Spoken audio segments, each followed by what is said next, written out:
everybody, and welcome back to my channel. In today's video, I'm going to be doing my overall spread for Pentagon's newest album, Universe: The Black Hole. So basically, it's almost like a review spread, like kind of me talking about each of the songs and what I like about the overall album and stuff like that. So for the overall spread, I decided to do a Dutch door spread, which I haven't done in a while, but I really like to do, especially for things like this when I have a lot of writing and a lot of content that I want to put into a spread. It just makes things a lot easier. And I also talked about in my concept photos video for this album how I really felt like I missed out on the opportunity to do all these lines across the page to go with the concept photos for the upside version. So I decided to make up for that here. The downside version was my favorite concept photos, but I just really wanted to do this, so I decided to use the upside concept photos for this spread.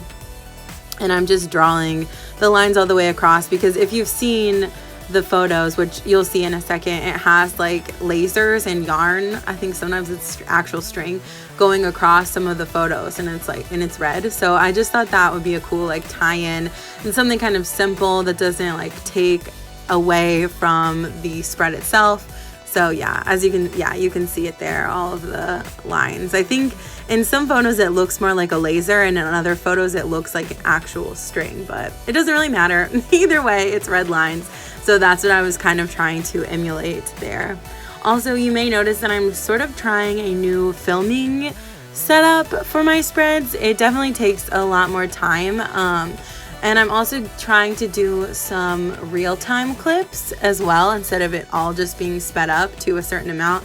I don't know, let me know what you think. I was just kind of hoping that it might make my videos a little bit more interesting, instead of just like the whole video is 4 times speed and she's just going. I just thought it might be kind of cool to see some stuff in real time and kind of showing that I am going very slow and taking my time. And yeah, I just thought that might be more interesting. I was thinking about filming more of my videos and editing this way. So now that I have droned on enough about that, let me know what you guys think about this new style.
So as you can see for my lettering in this spread, I am doing my faux calligraphy style just because some of the lettering was really large, and I also wanted to do a gradient, which a lot of times is easier when I can just color it in.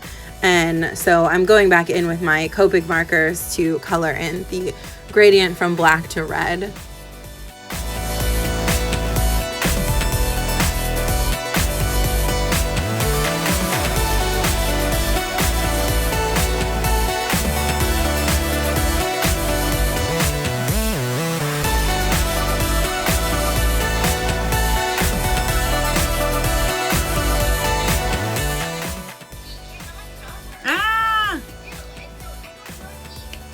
So my R29 Copic marker was getting like really, for lack of a better word, juicy while I was coloring this in, like really easily. I don't know, that happens to me occasionally with my Copic markers. I'm not really sure why. I store them horizontally because I've heard that that's the best way to store it to prevent ink from like all flooding to one end. So I'm not really sure why that happens, but it happens to me occasionally. It's not a big deal. I should have stopped coloring when I noticed that it was getting that way, but oh well.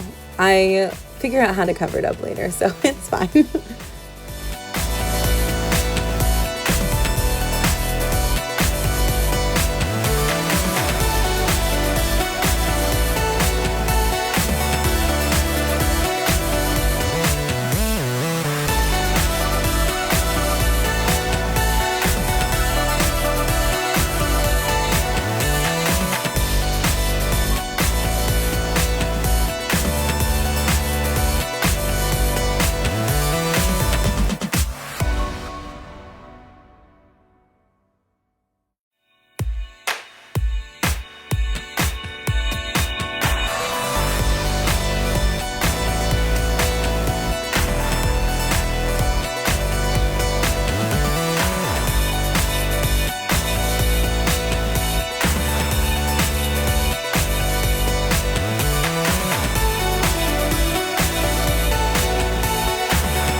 So since my marker had gotten too inky before, I didn't want it to get to that point, so I stopped halfway with using it and went in with the black marker and gave it kind of a rest just so that that wouldn't happen again.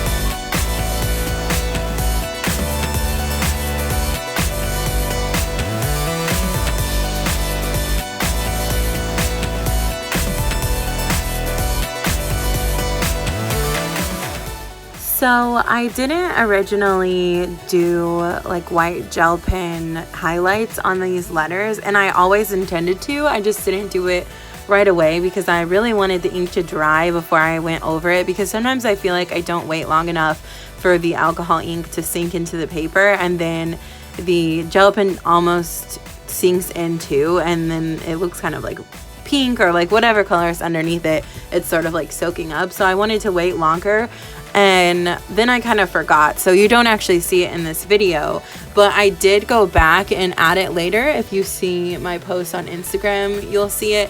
But looking back on this video now, I almost wish that I hadn't done the highlight, because I don't know, something about these letters just looks so like velvety, the like coloring in the gradient, and I almost regret doing the highlight on it. But oh well, it still looks okay. I just really like it, just like solid like that. Also, I went back in with a Tombow gray marker right over top of the drop shadow of gray, because my Copic marker didn't really go on top of the white gel pen that I used to cover up that ink spot. So I just used the Tombow there to kind of fill in that little white area, and I think it turned out pretty good for having such a large ink blot on top of it originally. And yeah, I think that I should have, or I originally thought that I should have done the lines before I glued that picture down, but I wasn't sure if I was going to need lines, because I thought that maybe the lettering would be big enough to cover up that whole spot. And in retrospect, I'm kind of glad I didn't do it first, because this way I could really make the lines like closer together and make them really show up. Because if I had done it over the whole page, I feel like the part that where it's really like crisscross would have been covered up by the photo, and you wouldn't have really been able to tell. So I think that that worked out for the better also.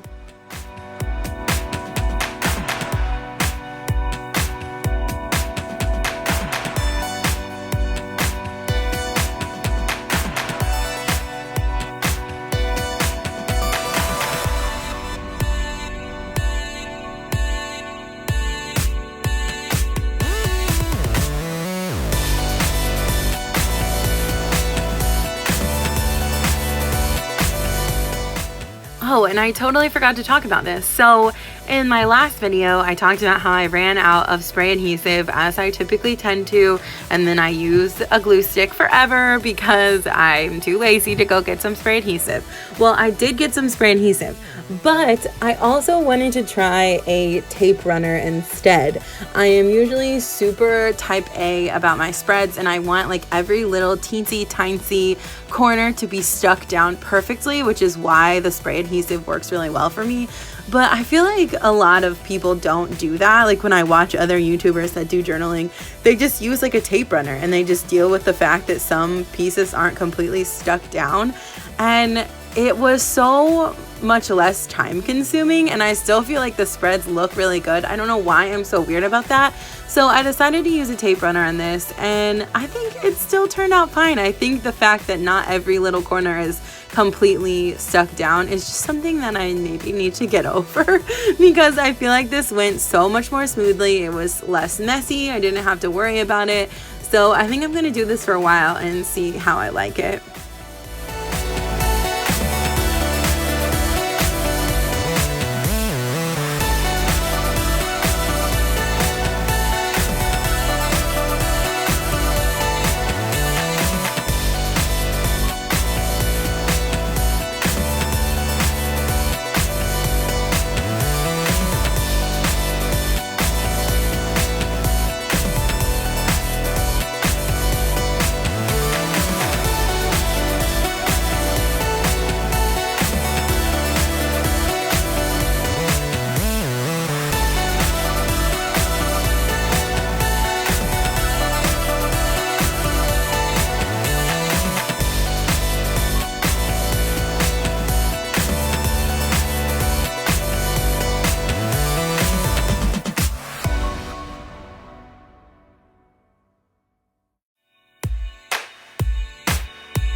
So for the actual songs, I wanted the list of the songs to be kind of going down these sides of the page where you could still be able to see them when the Dutch door parts are open flat.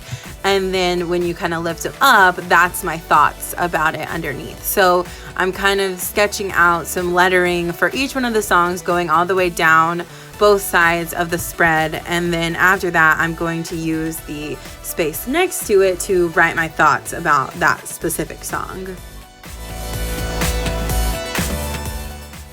So on to my thoughts about the songs. I already kind of talked about Dr. Bebe in the music video spread video. I really love the beginning part with Mii's voice and Jinho's note, and I love Woosok's verse. I'm absolutely obsessed with it, and I really love the verse with Woosok and Yudo together. It's just honestly a bop, and I always love their title track, so I am not at all surprised. Asteroid I really like a lot. It kind of reminds me of Alien. I don't know if it's just because it's like a space thing, but something about it just feels like light and fun, and it really sounds like a song that you would like hear on the radio, in my opinion. Shower of Rain, the lyrics are actually kind of sad. I thought that it was kind of a pretty upbeat song when I listened to it until I looked at the lyrics, but I really relate to the lyrics a lot, and how it's kind of like they're treated badly, but they can't turn away from this person that they love so much. And I really like some of the lines like, I love you so much, but like I just can't take it anymore. I mean, that's a paraphrase, but and then when it says time goes by but I still miss you, like I just really relate to those lyrics a lot. Die for You, I am obsessed with the vocals in this, and I just love the lyrics. There are other lyrics that I really feel like I could relate to. Some of the lyrics are a little morbid, but I really like that, like kind of like how it says like, would you just lie for me? It kind of reminds me of that song A Drop in the Ocean, where it's just like, can you just pretend that you feel the same way as me? Like, it's really sad, but I don't know, I really like it. And Hui's voice is just amazing. We already knew. Talk, I kind of like this one too. It's more of a natural breakup song, like instead of it being like so super dramatic and like horrible, it was just kind of like, you know, if you aren't feeling this, like, we need to break up, we need to go. And I kind of like that. I really like when he says like, girl, we gotta talk, and Jinho says, if you want to go. And Changu was really serving vocals on this album, can I just say. The Black Hall is probably my least favorite song on the album. I mean, it's so good, and it really gives me like dark masquerade ball vibes, like vampire night kind of stuff. I don't know. Worship You I also like a lot. It was one of the first songs that I was drawn to, and I kind of, when I'm reading the lyrics, almost makes me think of like the bond between Pentagon and Universe, and how it's like, I won't stop until my life ends, or whatever. And it kind of reminds me of how we made us pinky promise at the concert in Chicago that we would never forget them. Zoom Up is fun. It's also not my favorite, but I laughed at a lot of the slang in it, like boot up and stuff like that. But I do like when Jinho and Hui say the super DNA part. When I first heard Camellia, I was like, who is Camellia? Like, what the heck? She is on my list, but apparently it's a flower, so yeah. This song is kind of bittersweet too, and I was kind of confused in it, like, are they broken up or not? I don't know, but it was really good. Someday is really pretty. Hui and Jinho have such amazing vocals, and it's so amazing to hear them sing together. They kind of remind me of like a ballad from like a musical, which I love a lot because I really love musicals. For Happiness, I didn't listen to the Japanese version of the song a lot, to be honest, but it was a very happy and like upbeat way to end the album, and it just, I don't know, it kind of makes me happy and makes me want to like drive with my windows down. I really love songs like that. So, but yeah, overall, I really like this album a lot. I feel like it had a lot of really strong vocals, a lot of really amazing and meaningful lyrics. I mean, I already think that Pentagon have an amazing discography, and this just added on to that, in my opinion. And here's a look at the final spread. I'm very happy with this spread. I think it's fairly minimalistic. It's like very focused on the songs and the writing, and I like that. So yeah, let me know what you think. If you like this video and you like the spread, please give it a thumbs up, and don't forget to subscribe to my channel for more content. You can also follow me on Instagram at strawberryhui, and I recently made a new Twitter account for all of my bullet journaling stuff, which is also at strawberryhui. So go follow me on Instagram, follow me on Twitter, and stay safe, guys. Make sure you're washing your hands, okay? I will see you guys in my next video. Bye.